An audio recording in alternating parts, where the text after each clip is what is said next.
Bien, hermanos, vamos a abrir nuestras Biblias para ir al libro de Efesios, para tomar estos minutos de estudiar este último sermón del libro de Efesios. Hemos llegado al fin de esta serie y es una serie que nosotros ya iniciamos hace varios meses, a finales de mayo. Comenzamos con esta serie de Efesios y el día de hoy ya es el último domingo, la última predicación desde aquí adelante de este libro de Efesios. Y yo espero que esta carta haya sido de ánimo para usted, de desafío también, de evaluarnos a nosotros mismos como iglesia, como creyentes. Y bueno, que el Señor nos siga bendiciendo y hablando a través de su palabra por medio de los siguientes sermones que vamos a estar recibiendo. Pero a lo largo de este libro de Efesios, hermanos, hemos sido desafiados, animados con estas verdades que contiene esta carta. Y esta carta, a modo de resumen, porque ya es el último domingo, queremos recordar un poquito acerca de este libro. Brevemente, esta carta de Efesios, este libro de Efesios, escrita por el apóstol Pablo, es una carta que envía justamente hasta esta zona de Éfeso, y la podemos dividir de una manera clara, de una manera sencilla, en dos partes. La primera sería de los capítulos 1 al capítulo 3, en donde nosotros encontramos indicativos. ¿Qué son estas cosas? Nos muestran la realidad de lo que nosotros ya somos en Cristo. Si usted se siente como que no tiene valor, si usted dice yo la verdad aquí no sirvo mucho, la verdad no tengo muchos dones, talentos, lea los capítulos 1, capítulo 2 y capítulo 3, porque usted va a encontrar ahí las riquezas que nosotros tenemos en Cristo. Por ejemplo, en el capítulo 1 tenemos las bendiciones espirituales que poseemos en Cristo. Estas son las realidades que nosotros ya tenemos en Cristo. Capítulo 1. En el capítulo 2 tenemos y nos habla acerca de la salvación que nosotros tenemos en Cristo por gracia, y que eso lo logró para un pueblo realmente. Ya no existen dos pueblos, sino que no existen los judíos, los gentiles, sino que ahora Jesucristo, con su muerte, con su sacrificio, su resurrección, destruyó esta pared intermedia que dividía a estos dos pueblos, y ahora ha hecho un pueblo para sí mismo. En el capítulo 3, Pablo cierra con una oración hacia estos hermanos para que ellos puedan comprender cabalmente la grandeza de la obra de Jesucristo a favor nuestro. Vamos a estar en oscuras el día de hoy, hermanos. Pueden sacar sus velas, sus linternas. Vamos a esperar un momentito, pero yo puedo seguir, hermanos. Si ustedes me ven, yo puedo seguir y no hay problema. Vamos a seguir adelante, hermanos. El capítulo 3, entonces, Pablo cierra con una oración que hacia estos hermanos para que ellos puedan comprender realmente, cabalmente, a totalidad, el Evangelio y la obra que Cristo ha hecho a nuestro favor y lo que significa nuestra posición en Él. En el capítulo 4 al capítulo 6 tenemos otra sección, y ahí volvió la luz. Tenemos otra sección del capítulo 4 al capítulo 6. Esto estaba programado, hermanos, para que usted esté atento. Pero el capítulo 1 al capítulo 3 tenemos los indicativos, las cosas que ya somos en Cristo. Nos muestra lo que ya somos en Cristo. Capítulo 4 al capítulo 6 tenemos lo que llamamos los imperativos, que son ordenanzas, mandamientos, lo que ahora nos pide hacer Dios, ahora que ya entendemos que somos, la posición que nosotros tenemos en Cristo. Por ejemplo, el capítulo 4, capítulo 5, Pablo habló acerca de los dones que Cristo ha dado para la iglesia, para bendecir al cuerpo de Cristo, y cómo ahora nuestra vida en Cristo debe verse reflejado en cómo andamos, dejando la pasada manera de vivir y viviendo y vistiéndonos de este nuevo hombre.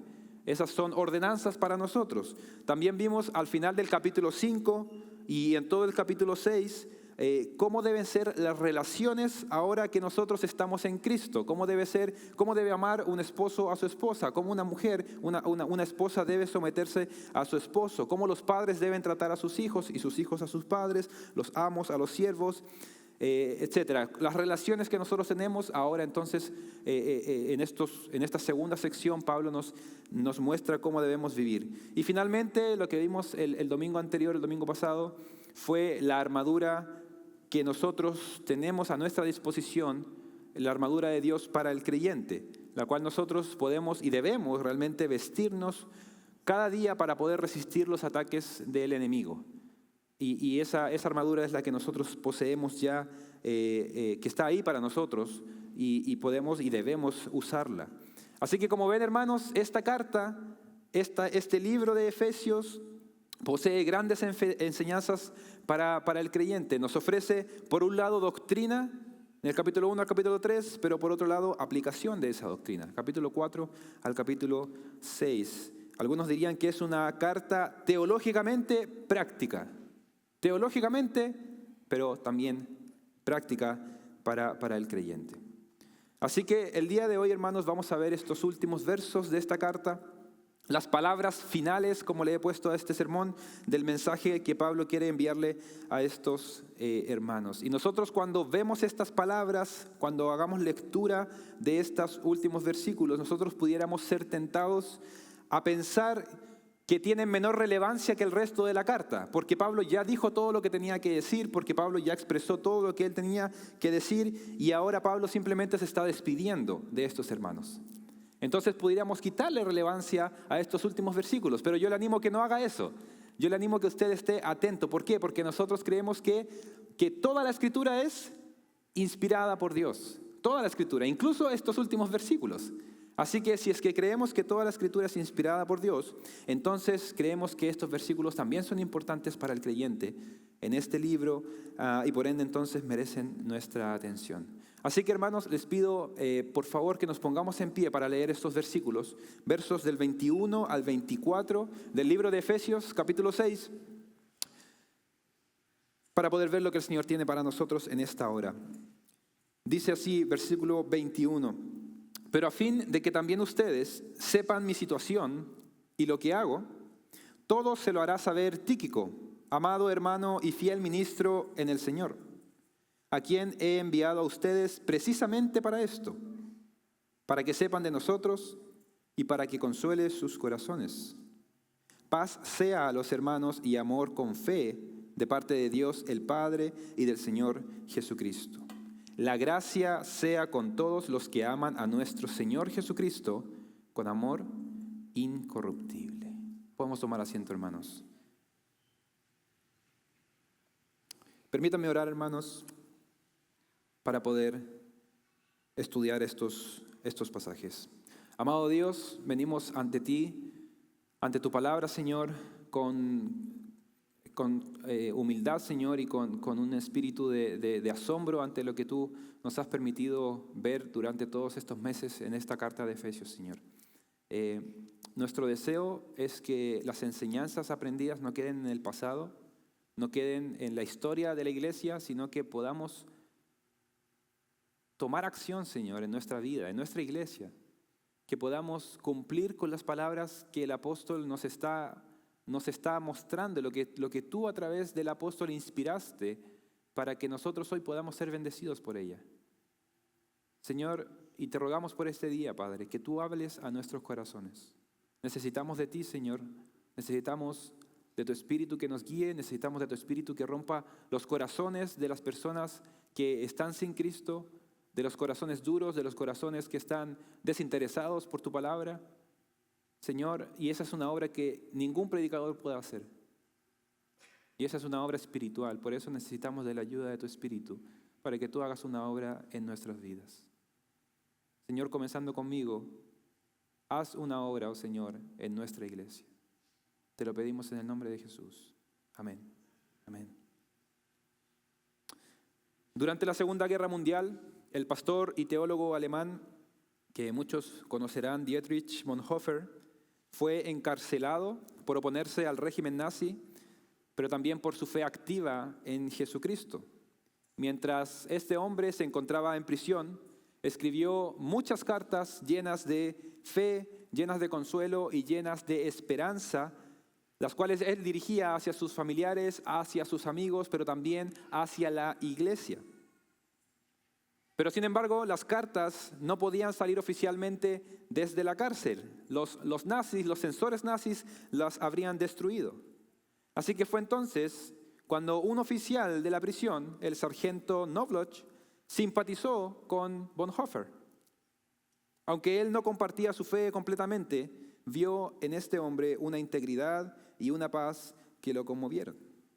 Así que a riesgo de su propia vida, Knobloch sacaba clandestinamente las cartas de Bonhoeffer y las entregaba a su familia. Gracias a la fidelidad de este hombre, hoy conservamos un libro que es muy conocido, que se llama Cartas y Documentos o Papeles desde la prisión. Y que este libro, compendio de cartas de Bonhoeffer, ha fortalecido la fe de millones de cristianos en todo el mundo. Una de las cartas que Bonhoeffer escribió y compartió dice lo siguiente: es por gracia que somos llamados a participar en el sufrimiento de Cristo. Imagínense un hombre en la cárcel. No hay nada más consolador que saber que el dolor y la dificultad no son castigos, sino comunión con Él. En abril del año 1945 y poco antes de finalizar la guerra, Bonhoeffer fue ejecutado en el campo de concentración de Flossenbürg. Y las últimas palabras que tenemos registradas de este hombre son las siguientes: este es el fin, pero para mí el comienzo de la vida. Este es el fin, pero para mí el comienzo de la vida. Knobloch, este sargento, desaparece de los registros después de estos meses. No se sabe con certeza qué ocurrió con él. Algunos historiadores creen que él murió durante los bombardeos aliados sobre Berlín. Otros piensan que simplemente volvió al anonimato, cargando el recuerdo de aquel hombre de fe que había conocido tras los barrotes. Pero lo cierto es que gracias a su valentía, hoy podemos leer las cartas de Bonhoeffer que han inspirado a millones de creyentes en todo el mundo. Hermanos, esta es una historia verídica que nos lleva a considerar justamente lo que está ocurriendo en esta carta del libro de Efesios, los últimos versos de este libro. Pero en lugar de Bonhoeffer tenemos a Pablo y en lugar de Knobloch tenemos a un personaje llamado Tíquico. El apóstol Pablo escribe las últimas palabras de esta carta a sus amados hermanos desde una prisión. Y lo que pudiera ser una carta de queja, una carta de autocompasión por la posición en la que el apóstol se encontraba, es todo lo contrario. Esta carta hasta el final es una carta que intenta animar a los hermanos y velar por el crecimiento espiritual de ellos. Incluso en la despedida de la carta, Pablo envía palabras de aliento, palabras de consuelo para sus hermanos a través de este fiel servidor llamado Tíquico. Ahora, ¿quién era este Tíquico? Lo poco que nosotros conocemos de este hombre ya es suficiente para poder sacar muchas conclusiones de este hombre y ver que su vida es un ejemplo para nosotros como creyentes. La primera vez que se menciona el nombre de Tíquico es en el libro de Hechos, capítulo 20, verso 4. Y en esta ocasión, Tíquico acompaña a Pablo en un viaje hacia Jerusalén para poder llevar una ofrenda hacia la iglesia judía, y esta ofrenda es enviada por hermanos gentiles. Y en ese texto se nos hace saber que este Tíquico era proveniente de Asia Menor. Ahora, lo curioso de este viaje misionero es que Dios le revela a Pablo que él iba a sufrir mucha oposición en este viaje. Pero a pesar de eso, este hombre, Tíquico, decide acompañar al apóstol. Así que Tíquico acompaña a Pablo hacia Jerusalén y se queda con él hasta que Pablo es encarcelado en Roma por primera vez. Y en ese tiempo, Pablo entonces, estando encarcelado por primera vez en Roma, escribe las cartas de Efesios, las cartas de Colosenses, las cuales él mismo envía con este hombre, con Tíquico, para repartirlas a estas iglesias. Después de esto, Pablo queda en libertad y Pablo le envía una carta a Tito. Tito se encontraba en Creta. Y Pablo le pide a Tito que se reúnan en Nicópolis. Y si usted ve en Tito capítulo 3, versículo 12, leemos lo siguiente: cuando te envíe a Artemas o a Tíquico, procura venir a verme en Nicópolis, porque he decidido pasar allí el invierno. En otras palabras, Pablo le estaba pidiendo a Tito que deje la iglesia en Creta. ¿Pero a quién iba a dejar ahí? ¿Encargado de la iglesia? ¿A Artemas o a Tíquico? Para que puedan reunirse finalmente en Nicópolis. Poco después, hermanos, Pablo es llevado a la cárcel por segunda vez en Roma. Y estando allí, Pablo le escribe a Timoteo. Y Timoteo se encontraba pastoreando en la iglesia de Éfeso. Y le pide que viaje para que esté con él, en la prisión, cerca de él. Y adivinen a quién envía o a quién quiere enviar para que se encargue de la obra en Éfeso. A Tíquico. Y esto lo podemos ver en 2 de Timoteo 4:12. Así que con estas cosas, con este poco material que tenemos de Tíquico, nosotros podemos sacar varias conclusiones. Tíquico estuvo con Pablo desde el primer viaje que hicieron juntos hasta la muerte de Pablo. Pablo confiaba en este hombre, tanto como para enviar una carta, tanto como para animar a los hermanos que se encontraban en ese lugar, dando testimonio de la fidelidad del Señor hacia el apóstol, o incluso confiaba en él como para enviarlo a pastorear una iglesia de manera momentánea, si es que eso fuese necesario. Pablo describe a Tíquico en este verso 21 como un amado hermano y fiel ministro en el Señor. Amado hermano y fiel ministro en el Señor. Así que Tíquico no era solamente un hermano más. Era un amado hermano, y no solamente era un amado hermano, sino que era un fiel ministro en el Señor.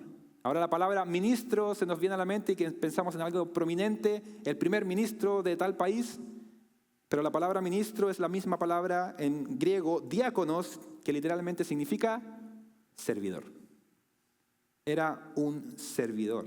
Tíquico era una persona de confianza para Pablo, era un servidor fiel para Pablo, en el cual se podía confiar. Y debía ser así porque Pablo incluso estaba pensando en enviarlo a pastorear junto a los demás pastores de estos lugares de manera momentánea. Ahora, recordemos, hermanos, que los viajes en ese entonces no eran como ahora. Uno puede ir ahora, comprar en la página web un ticket de avión, viajar a otra ciudad, a otro estado, incluso a otro país y regresar el mismo fin de semana, y en esa misma semana estuviste en 2 lugares al mismo tiempo.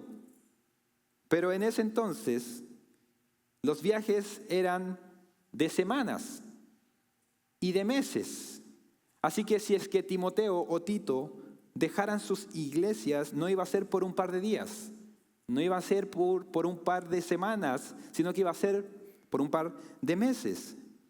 Y Tíquico entonces debía ayudar junto con los ancianos de esas congregaciones a que esta iglesia se mantenga unida y se mantenga creciendo firme en el evangelio. Y conociendo a Pablo, él no iba a dejar a un neófito, no iba a dejar a nadie que no confiara, en el cual no confiara, a cargo de estas obras, sino que él debía ser alguien de suma confianza, un servidor fiel, alguien en el que el apóstol confiara. A este hombre, a Tíquico, no le importaba que la obra o que la labor fuese grande o pequeña. Este hombre estaba dispuesto. Si él debía enviar una carta, él lo hacía. Si él debía enviar una ofrenda, ahí estaba. Si él tenía que dar un informe de cómo se encontraba Pablo, ahí estaba Tíquico. Si es que él debía pastorear una iglesia, ahí estaba. Este hombre no buscaba destacar en labores importantes solamente para ser visto, sino que él quería servir simplemente. Ahora, hermanos, ¿cuánto necesitamos hombres y mujeres así en la iglesia? Hombres y mujeres que estén dispuestos a servir en la obra. Sin importar, hermanos, qué tan grande sea la labor, qué tan visible sea la labor, o incluso cuánto sacrificio va a implicar esa labor, sino que el corazón de esa persona está recordando constantemente: soy un siervo, soy un siervo, soy un siervo, soy un siervo. Me piden que barra, soy un siervo. Me piden que abra la puerta, soy un siervo. Me piden que toque un instrumento, soy un siervo. Que cuide a mis hijos, soy un siervo. que enseña una clase, soy un siervo. Que pastorea una iglesia, soy un siervo. No importa la magnitud de la labor, sino que el pensamiento, recordando continuamente, es, soy un siervo, soy un siervo. El corazón de Tíquico no buscaba destacar. De hecho, este hombre es mencionado 5 veces en todo el Nuevo Testamento. Y ya con eso es suficiente para ver el corazón de siervo de este hombre y podamos aprender de él. Hermanos, no todos vamos a ser Pablos, pero incluso el gran apóstol Pablo necesitó de un Tíquico que lo ayudara, que lo acompañara, que lo confortara, que lo ayudara en la misión que él tenía. Hermano, quizá usted se ve a sí mismo como alguien que no tiene grandes dones ni grandes talentos. Quizá usted piensa, yo realmente no toco ningún instrumento, yo no canto, ni en la ducha, no me pidan hacer eso. Yo no puedo dar ninguna clase, yo ni siquiera puedo hablar en público. Si usted piensa así de usted mismo, hermano, recuerde que el Señor usa a hombres y mujeres ordinarios para hacer cosas extraordinarias. Y de hecho, delante del Señor, hermanos, somos todos personas comunes y corrientes, necesitados de la gracia del Señor para usarnos y para hacer las cosas que Él nos pide hacer. El Señor se digna, hermanos, a usar lo vil y lo menospreciado de este mundo para poder hacer resplandecer más su gloria. Así que no se desanime, hermano, hermana. Sirva al Señor en lo poco. El Señor se va a encargar de darle el lugar que Él considera mejor para usted. Ahora, recuerde, eso poco, entre comillas, significa mucho para el reino de Dios. Porque servimos a un Dios grande, a un Dios grandísimo. Así que eso poco, que quizás usted dice, nadie me está viendo, Dios lo está viendo. Y yo quiero hacer un llamado aquí, hermanos. Esta mañana estaba orando por el texto y yo pensaba en las mamás que están en su casa toda la semana con sus hijos. Y que dicen, y aquí estoy sucia, mis hijos me critican o ni siquiera me dan algo a cambio, no tengo un pago por esto. Hermano, hermana, usted está sirviendo al Señor con eso. Usted está sirviendo al Señor con eso. Así que no importa lo poco que sea la labor. Usted lo hace de corazón, con un corazón de servicio para el Señor. No para ser visto, no para ser visto. Así que no se desanime, sirva al Señor en lo poco. No se compare con su hermano. No anhele la plataforma. Póngase a disposición de la iglesia para servir en cualquier labor y sirva con fidelidad y sirva con pasión a su Salvador. Ahora quizás hay otro grupo de hermanos que son todo lo opuesto a lo que acabamos de hablar. Piensan que merecen puestos específicos. Quizás porque llevan años en el Evangelio, porque piensan que lo pueden hacer mejor que la otra persona o porque incluso han pasado por algún seminario.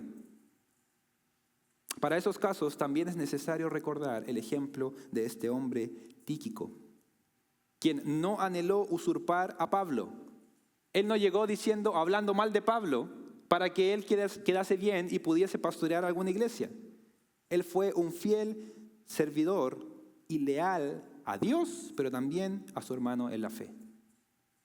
Así que para usted que piensa que debiese tener otro rol dentro de la iglesia, usted que quizás anhela ser líder, maestro, predicador, el consejo es el mismo. Sirva en lo poco y el Señor se va a encargar de ponerlo en lo mucho si es que su carácter es aprobado por el Señor. Así que de este hombre Tíquico tenemos mucho que aprender todos nosotros.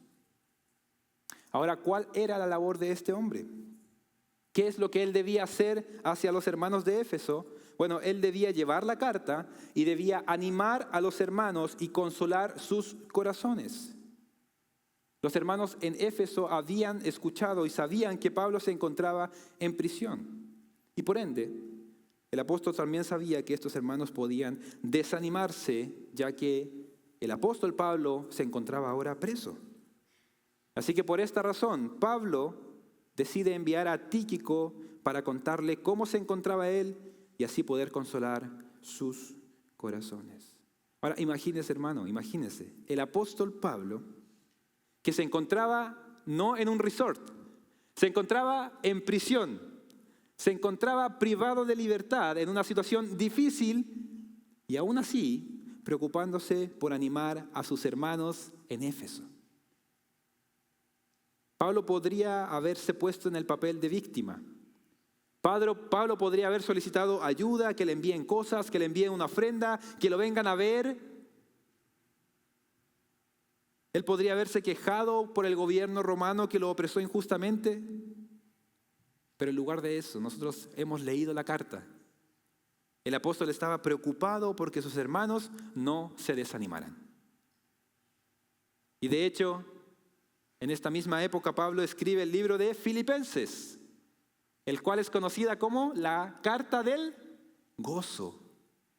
Ya sabrán por qué.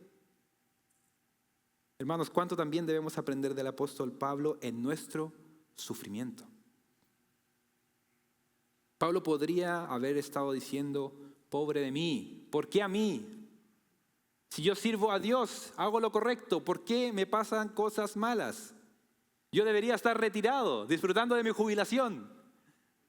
¿Por qué estoy acá en la prisión? ¿Qué hago acá sufriendo? En mis últimos años. Pero Pablo no pensó así. Aún en la cárcel, Pablo estaba preocupado por el bienestar de sus hermanos y él no quería que sus hermanos se desanimaran por sus prisiones. Esto nos recuerda, esto nos demuestra que nuestro corazón, hermanos, nuestro corazón y no las circunstancias que nos rodean, son las que dictan cómo reaccionamos ante los problemas de la vida. Nuestro corazón y no las circunstancias que nos rodean dictan cómo reaccionamos ante los problemas de la vida. Donde esté tu corazón, donde esté tu tesoro, ahí estará tu corazón. Pablo tenía su gozo puesto en su Salvador. Él sabía que estaba haciendo la voluntad de Dios. Él sabía que no había nada que le pudiese quitar lo que fuese más precioso para él, que era el hacer la voluntad de su Padre.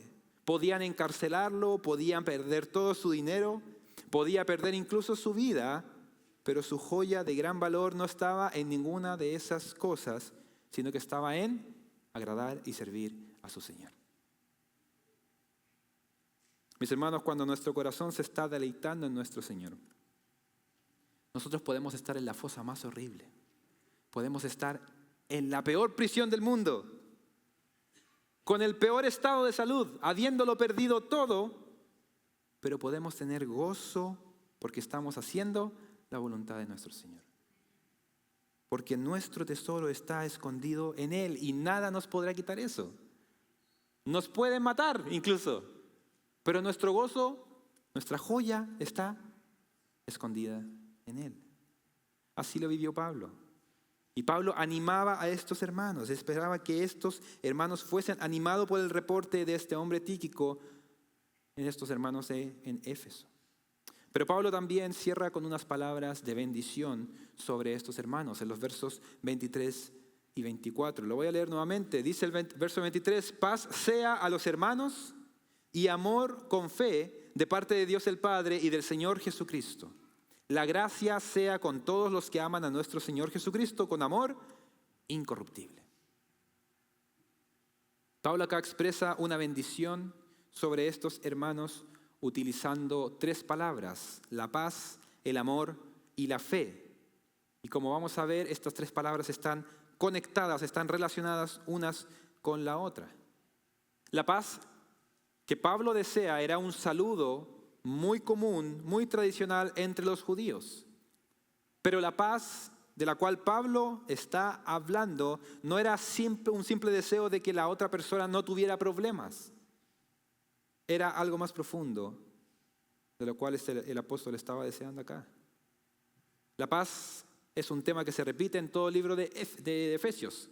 Si usted va al capítulo 1, verso 2, Pablo inicia de esta manera: gracia y paz a ustedes de parte de Dios nuestro Padre y del Señor Jesucristo.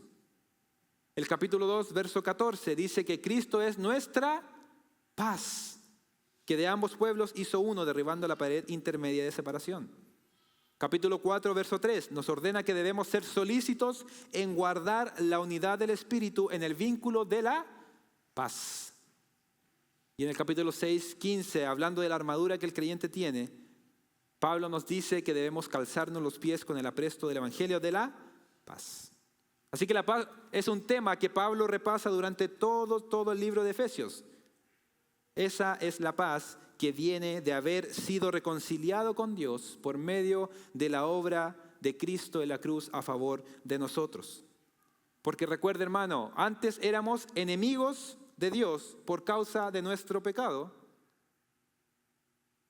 por ese pecado que nos alejaba de Él, pero gracias a la muerte de Jesucristo y gracias a la resurrección de Jesucristo, ahora nosotros podemos gozar de paz con Dios. Paz con Dios, no por nuestros méritos, sino por los méritos de Jesucristo. Si usted no siente paz el día de hoy, si usted dice, lo que hay en mi vida es de todo menos paz, usted necesita al Salvador Jesucristo. Porque Él le va a traer paz verdadera. Una paz que no es ausencia de problemas en nuestra vida, que no es prosperidad económica ni prosperidad de salud. Es una paz con el Señor. Es una paz espiritual que Jesucristo entrega a todos aquellos que hemos creído en Él.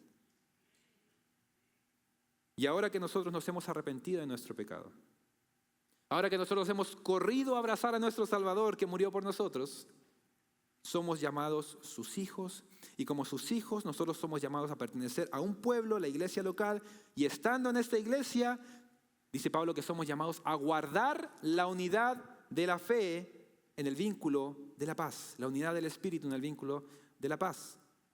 Así que, hermanos, nuestra labor como creyentes es por orar por paz en la iglesia, pero no solamente orar, sino que debemos estar solícitos, debemos estar atentos, prestos para guardar la paz, la unidad de la iglesia.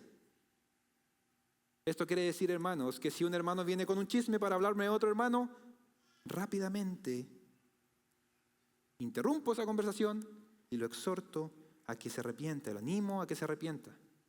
Si tengo una diferencia con un hermano, rápidamente le hago saber mi incomodidad y lo soluciono el conflicto.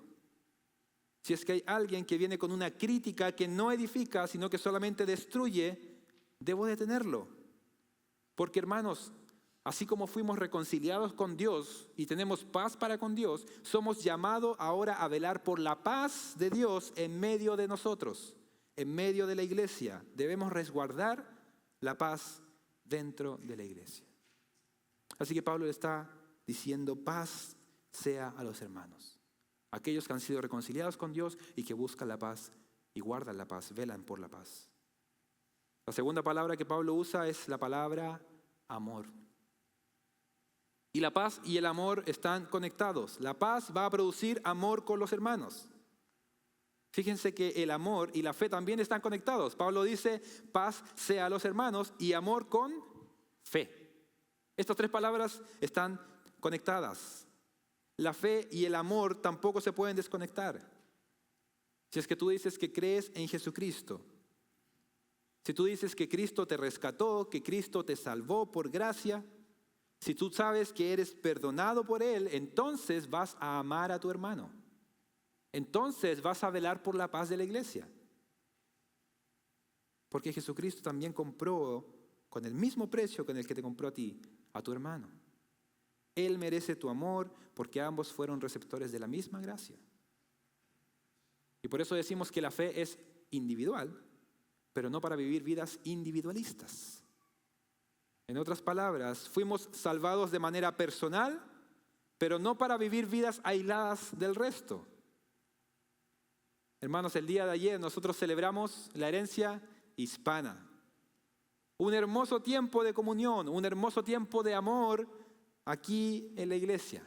Nos alegramos, compartimos, comimos, reímos, disfrutamos de un hermoso tiempo juntos. Hermanos, ese mismo espíritu de amor, de unidad, de paz debe extenderse a lo largo de todo el año. No esperar por un evento especial. Y de hecho, hermanos, cada domingo es un evento especial aquí. Cada domingo estamos celebrando lo que el Señor ha hecho por nosotros en medio de las clases, las comunidades bíblicas, aquí en el servicio. Nosotros tenemos un servicio especial. Así que el Señor nos rescató para vivir en comunidad.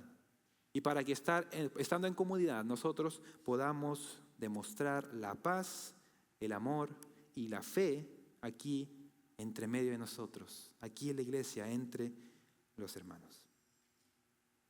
Pablo cierra esta carta con el versículo 24, expresando el deseo que estos hermanos reciban una medida extra de gracia. Dice el versículo 24, la gracia sea con todos los que aman a nuestro Señor Jesucristo, con amor incorruptible. Lo que Pablo está diciendo acá es que el creyente es receptor de la gracia de Dios para ahora amar a Cristo con un amor que no deja de ser, con un amor incorruptible o con un amor inalterable, como lo traducen otras versiones. Así que el apóstol demuestra su sincero amor por estos hermanos y su profundo deseo de que ellos puedan seguir firmes en el Evangelio. Hermanos, y que eso sea también una realidad en medio nuestro. Hermanos, que la iglesia de The Heights sea una iglesia modelo, una iglesia ejemplar, con hermanos fieles, con hermanos comprometidos con la obra, con hermanos que guarden la unidad de la iglesia, con hermanos que vivan modelando la paz, el amor y la fe hacia aquellos que han sido salvados por gracia por nuestro Señor Salvador y Jesucristo. Hermanos, quiera el Señor levantar siervos para su gloria. Quiere el Señor levantar siervos para su gloria en medio nuestro, con corazones entregados, con corazones rendidos a Él y a su causa, hermanos. Ese es mi deseo para nosotros. Y ese es el deseo que Pablo tiene para las iglesias al cerrar esta carta. Hermanos, quiero invitarles a ponerse en pie. Y quiero que digamos juntos al Señor, yo quiero ser un siervo para tu gloria. Yo quiero servirte en esta comunidad y quiero adorar al Señor junto a mi hermano. Así que, hermanos, adoremos juntos con esta alabanza que nos llama, que nos invita a ser siervos para su gloria.